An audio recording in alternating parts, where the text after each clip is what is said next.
महबूब फरमाते हैं क़यामत के दिन अल्लाह तबारक व तआला एक गुनाहगार के बारे में जन्नत का फैसला फरमा देगा। वो गुनाहगार ना रब के कर्म पर रो पड़ेगा और हाथ बांध के अर्ज करेगा, मौला मैं तो जानता हूँ मैं क्या हूँ, ऐसी कौन सी मेरी नेकी थी कि तूने मुझे बख्श दिया। तो मेरे महबूब पाक अलैहिस्सलाम फरमाने लगे, रब करीम उससे फरमाएगा, एक दिन रात को ना तू अपनी गली से गुजर रहा था, गली से गुजरते हुए तेरे पैर से एक रोड़ा टकराया था, तूने वो रोड़ा उठा के फेंक दिया था।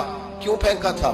तो नेकी चूंकि उसकी नजर में मामूली थी तो वो भूल चुका था। कहेगा या अल्लाह वो वाला रोड़ा, मालिक करीम वो तो मैंने इसलिए उठाया था कि मेरे मोहल्ले में बूढ़े भी रहते हैं, बीमार भी रहते हैं, बच्चे भी रहते हैं, कमजोर भी रहते हैं, इसलिए उठाया था किसी को ठोकर न लग जाए। रब करीम ने फरमाया तू रात के अंधेरों में रोड़े उठा उठा के मेरे बंदों का ख्याल रखे तो मैं आज कयामत के दिन तेरा ख्याल ना रखूं। फरमाया उस एक रोड़े के उठाने की बरकत से मैंने तेरे लिए जन्नत का फैसला